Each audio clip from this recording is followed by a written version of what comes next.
one side and one on the other side. So his hands were steady until going down on the sun. And Joshua overwhelmed Amalek and his people with the sword.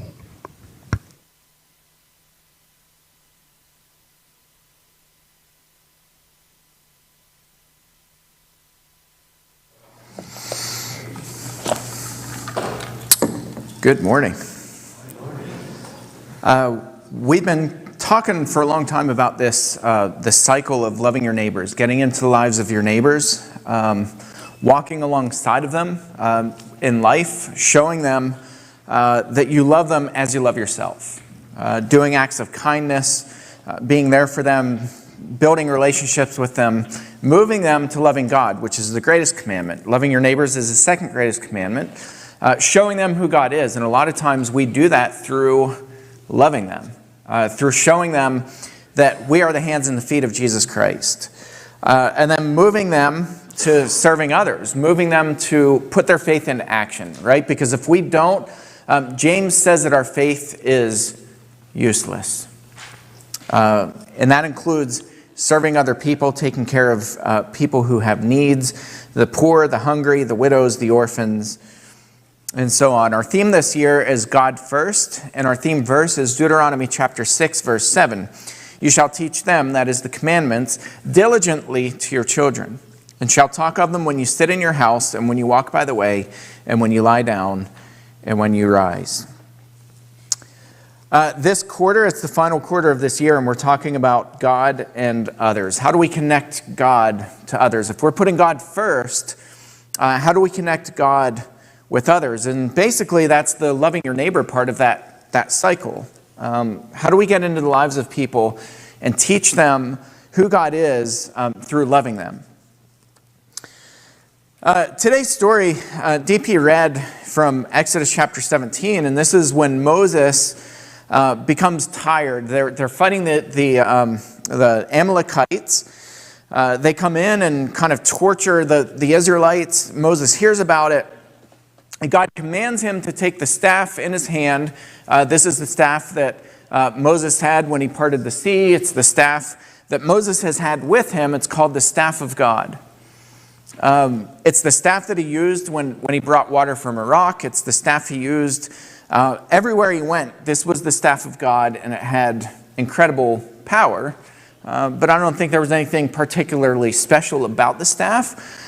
It's that God blessed it and said, use this in my name, and I'm going to show my people who I am. And of course, we know this story. DP read it just a little bit ago.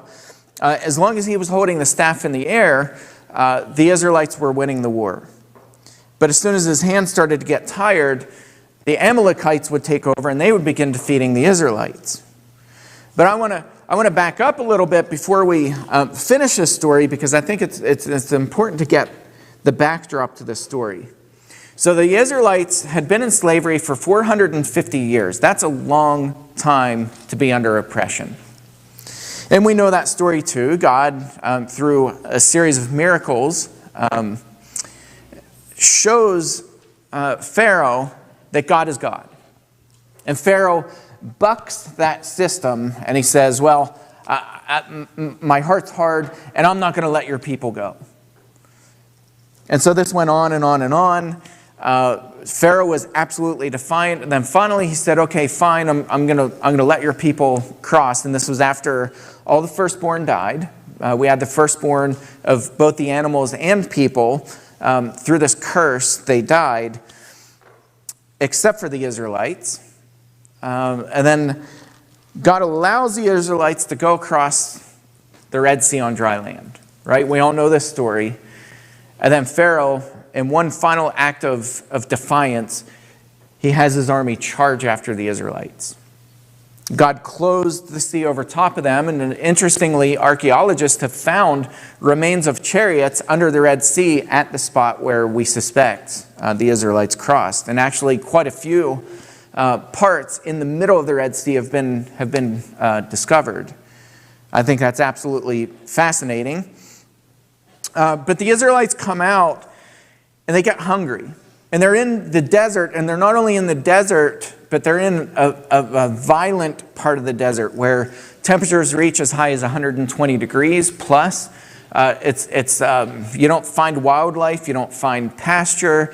It is a brutal, brutal desert. And so the Israelites come out, and they're hungry, and they're thirsty, and they complain. And I don't blame them. I don't blame them for complaining. They actually said to Moses, "Why did you bring us out of here to die? At least when we were slaves, we had food and water. We knew that we had our next meal. But you brought us out here in the desert, and you brought us out here to die." And of course, we know God produces the bread, the manna. He feeds them in the wilderness. And then they come to a place called Sin, and there's water. Finally, they find water, and they're so thirsty. The livestock is thirsty. The people are thirsty. Women are worried. Women and I guess women and men too. It's not just the women, but parents were worried about their children, right? That's a big fear as a parent, is that your child is going to die in front of you. And so they're crying out to God, and they're begging God for mercy, and all of a sudden they see this body of water. But it's not drinkable water. It's almost like there's this hope followed by disaster, followed by God showing up and saying, "Trust in me." God tells Moses, "We'll take this log, throw it in the water, and that will make the water sweet. It'll make it drinkable." And so he does that, and they get water. Well, they become thirsty again. And I'm going to begin reading in chapter 17, verse 1. This is right before the text that DP read. "All the congregation of the people of Israel moved on from the wilderness of Sin." Remember, that's where they had bad water. They found water, but it was bad. But then it became drinkable, so they move on from there. They moved on in stages according to the commandment of the Lord and camped at Rephidim, but there was no water for the people to drink. Now, a little bit of irony about this. If you know anything about geography, if you know anything about Rephidim, Rephidim was like this one little patch in the desert that actually had pasture. There was a little fertile patch. It had pasture, and so there was green grass. And the thought is, right, the Israelites don't know this area very well, if at all. And so the thought is, well, if there's green pasture, there must be, what? Say it. Water. It's almost like they're being teased and taunted, and they just came from a place where there was water, but the water wasn't drinkable. Now they're coming to a place where there's pasture. They hope there's water. They think there's water, but there's no water. Verse 2, "And therefore the people quarreled with Moses and said, 'Give us water to drink.' And Moses said to them, 'Why do you quarrel with me? Why do you test the Lord?' But the people thirsted there for water, and the people grumbled against Moses and said, 'Why did you bring us up out of Egypt to kill us and our children and our livestock with thirst?'" I'm not going to pick on the Israelites here. I'm not going to make fun of them. I'm not going to say, well, where's their faith? I'm going to relate to the Israelites. And I'm going to say, as a parent who has children and can't stand to see children suffer, I would have been right there with them saying, "Why did you bring us out of here to let us die?" So Moses cried to the Lord, "What shall I do with this people? They are almost ready to stone me." Isn't that interesting too? Because Moses didn't ask for any of this, did he? If you remember the story of Moses, Moses kind of went kicking and screaming a little bit. "God, why are you choosing me? Why me? You must have the wrong person. I'm not really the guy for the job. Why don't you pick on Aaron, my brother? I'm not really up to the task." And God says, "No, Moses, you're the guy. You're the one to lead the Israelites out." And so he experiences these insane miracles, and now the very people who Moses led out, who he helped provide food for, water for, they're now ready to kill him, literally. And so there's just this compound irony on top of irony. And he's finally crying out to God, saying, God, what in the world? They're ready to stone me. They're ready to kill me. Verse 5, and the Lord said to Moses, pass on before the people, taking with you some of the elders of Israel, and take in your hand the staff with which you struck the Nile, and go. Behold, I will stand before you there on the rock at Horeb, and you shall strike the rock, and water shall come out of it, and the people will drink. And Moses did so in the sight of the elders of Israel, and he called the name of the place Massah and Meribah. And those words, if you drop down to your footnotes, Massah means testing, and Meribah means quarreling. And so Moses names the place testing and quarreling because of the quarreling of the people of Israel and because they tested the Lord by saying, is the Lord among us or not? Isn't that a powerful, relatable question? When you're in a time of crisis, when you're in a time where you can tell you're being tested, you can tell your faith is being tested, you can tell there's just disaster after disaster after disaster, you ask that question, God, are you among us or not? And if we're honest, probably all of us have been there at some point in our life. I mean, I've had this conversation with God before in my life. I'm not asking you guys to raise hands or anything like that. I'm telling you, I've had this conversation with God in my life. God, if you are really there, ... show mercy. And so the people are saying this, is God among us or not? Very next story, right? They get the water. God gives them water. And then the warriors show up. They're not getting a break. Do you ever feel that in life? Where you're like, come on, God. Give me one day. Whoa, I'm throwing my Bible on the ground. That was accidental, I promise.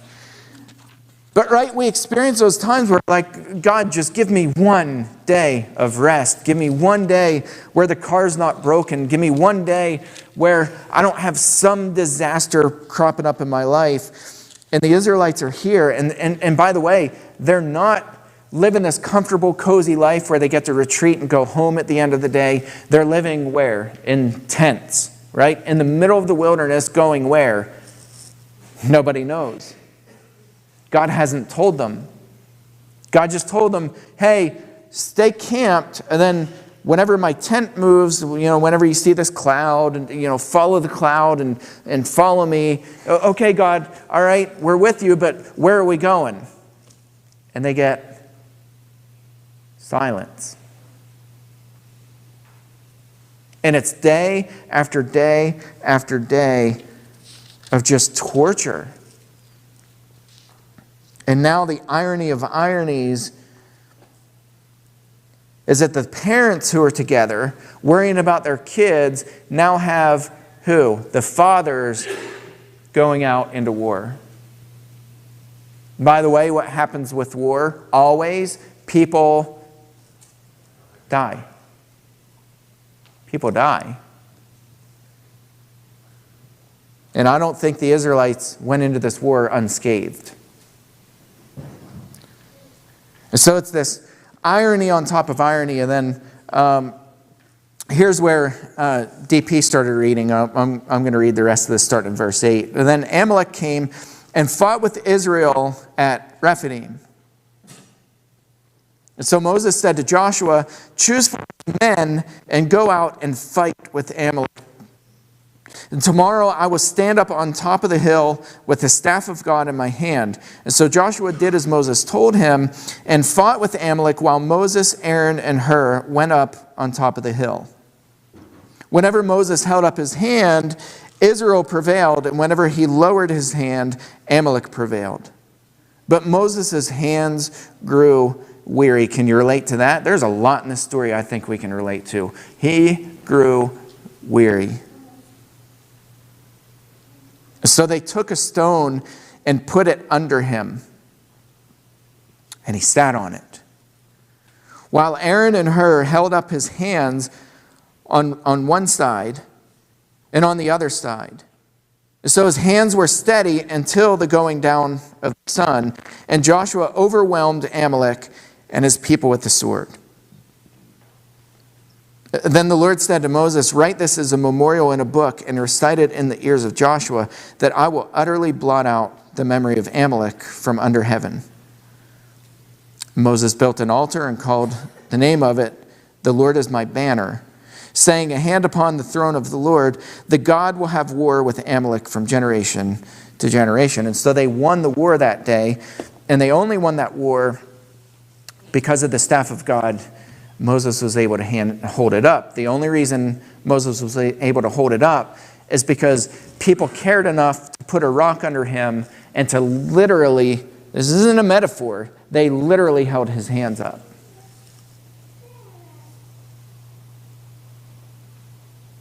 And then the next part of this is, we all know the story too. Jethro, Moses' father-in-law, comes to him and he's like, "Moses, what on earth are you doing? You're sitting here from sun up to sundown, and all these people are coming to you, and you're surrounded by all these people, and you're answering their questions, and they're having quarrels and grievances, and you're fielding all of this. This is not good." And this is where he tells them, you need to select all these elders, and you need to have them kind of share that load. And it's kind of the bookend to the story about Israel defeating Amalek. And this is the irony of the timing of this sermon, is this past week I experienced a really similar experience that Moses experienced, where when you're weary and when you feel like, oh my goodness, when is the next shoe going to drop? People show up. And I'm not saying I'm not saying that this story is about me, or it's about, me being tired and people come around, because I think all of us experience that. And Travis, I'm so glad you and Taylor are here. I think you guys experience this as well, where people kicked in and people helped and people held each other's arms up and people propped each other up and put rocks under us and, steadied us. And this whole past week, and I mean really the past several months, but this past week in particular was such a God thing. And I want to share a couple things because it's just so spectacular. So Christina went to hospice last week. David actually showed up. He showed up in my place last Friday. She was supposed to have a home nurse show up and trying to think who was sick. Isaac was sick, I think. And so he stayed home from school that day. And so David right away said, well, I'll go. Dave showed up. She was really weak. And so the home nurse came and she's like, no. She's going to go by ambulance right now. We're going to take her up to the hospice center. So that all happened. Dave followed her up there. Followed the ambulance up, stayed with her. I literally saw Dave going down 219 when I was on my way up. And that happened probably 5-6 times this week. Yesterday I saw Travis. We passed each other. There was this all week long, there were like 10-minute breaks where Christina was never alone. And we would pass each other and we would kind of pass that torch off. And she had it in her mind that she was going to go home, and she's stubborn. We found out yesterday just how stubborn she was. But she was stubborn, and she said, I'm going home. I was up there Wednesday of this week, and before I even stepped over the threshold of her room, she pointed her finger at me, and she said, you're not sending me to the Patriot. And I said, nobody's making you do anything. She said, I'm going home. And so she was supposed to go home Friday of this week. Thursday morning, I got a call from Sarah, the social worker, and she said, I just want you to know, call the troops. Now's the time to come up and be with her. And so I sent a group text out, and right away Dave said, I'm going with you. We went up Thursday morning, spent all day. Valinda came up in the evening. Travis came up. We were all in the room. They ended up going, and I spent the night Thursday, and we just kind of kept passing that torch. I had to go back first thing Friday morning. Dave said, I'm on my way. I'm going to swap out with you. I literally saw him. We passed each other on Scalp Avenue. So yesterday, Travis was leaving. He had to go move. And I said, I'm going to go up. And I literally saw Travis. We passed each other. Travis was gone maybe 10 minutes. I got there, and there was a nurse's aide in the room with Christina. She had her, kind of had her camp set up, and the staff said, we won't let her be alone. And I said, it's just absolutely incredible. Even the staff, it's not just church members here, it's the staff there, and everybody was just so fantastic. And so I traded places with her, but I had to leave. I had to go. We had plans. I called Sharon, and I said, Sharon, would you and David like to come up? And she said, I can't be there at 1, but I'll be there at 2. So in the meantime, Christina just had declined, and I called Travis. I was talking to Christina, and she wasn't able to verbalize anything, but through conversation, and I could just read body language, she needed Travis to be there. And so I stuck around. Sharon showed up. Taylor was there. And I don't have time to share all these stories, but just every minute, somebody just randomly out of nowhere would contact Travis or would contact me, and the messages were coming in by people who needed to show up in that moment. And when I say this was an Israel Amalekite moment, I mean, Christina was she was so restless and unnerved, and she went in peace. All the pieces came together at all the right times where you could feel and see that peace on her. The last words that she was able to mouth, she couldn't get any sound out, but she saw Sharon, and Sharon had put her head down, and so Sharon missed it. She didn't see it, but I was standing behind Christina, and she looked at Sharon and began to cry, and she mouthed, I love you. Those were the last words out of Christina's mouth yesterday. And it just was such a testament to what I brag about on this congregation all the time, is that when people are in need, our people show up. Everybody kicks in and everybody shows up, and people pray, and we had people praying yesterday, and we had people who couldn't be there who were texting and sending messages, Dave and Valinda and Kelly, and we had so many people working together, and it was absolutely beautiful. And Dave called me yesterday, Friday. And he said, hey, you remember the one nurse, Ginger? And she came in the room when I was up here, and she just said, you guys have made such an impact on this entire place up here. And that people know who the Somerset Church of Christ is. And I say this all the time.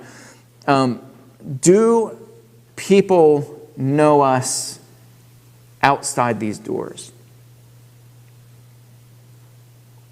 Because if they don't, the question is, what are we doing here?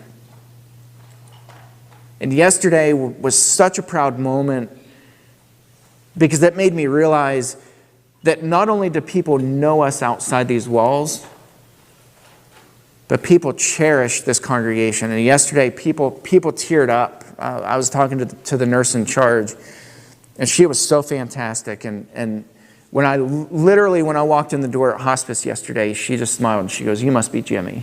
She was the one nurse that I hadn't met yet. And I said, is it that bad? And she just smiled and she said, no. She said, it's that good. And she's like, we've heard so much about all of you guys. And she said, we're just so honored to have your church represented here at this hospice center. Guys, that's huge. That's an honor. That's a big deal. And I'm not shining light on us. I'm not patting us on the shoulder. I'm saying this is how we point people to God. Because God showed up in all these moments where people are just, throwing their hands up and saying, God, are you really here? Is the Lord among us or not? In those moments, God showed up. I mean, it was crystal clear yesterday that God showed up. All the coincidences in the world couldn't align all of the things that happened at the times that they happened yesterday. It couldn't be coincidental. So my message to you this week is basically a message of encouragement to keep doing what you're doing. Sharon, you were such a sweetheart yesterday. And Sharon was sitting there, and clearly her legs were in a lot of pain. And Sharon's sitting in the chair, and she said, there's no place I'd rather be than right here in this room. And I'll never forget that. Travis will never forget that. Taylor will never forget that. We remember those moments. And that allows other people to see God through us. And so that's my message. My message is a message of encouragement. Go out and show people who God is just by showing up. Be there for people. Be present with people. I know it's not comfortable. I know it's not easy when people are suffering. Mom and I talk about this all the time. Mom wrote a book called Silent Grief. Why? Because when people grieve, typically they do it in silence. People are afraid to come into that zone. It's uncomfortable. It's weird. It's awkward. And so unfortunately, people suffer in silence. And so Mom's book is, she wrote it in the 90s. And it's about how to navigate that journey alone. Well, guess what? As Christians, those words should never fall off of our lips. People should never suffer alone. So that's my message of encouragement. Be the hands and the feet of Jesus. Keep doing what you're doing. This week was a proud moment for this congregation. I was so proud of everybody here. That message is yours. Be blessed. Go out this week and pass that on to other people. I don't mean to sound cliche, but pass it on. Share that with other people and be a blessing to them. If there's somebody who's not yet taken that step to put Christ on a baptism, or if you have prayer needs and would like to come up, we'd invite you to come up as we all stand, sing this song together.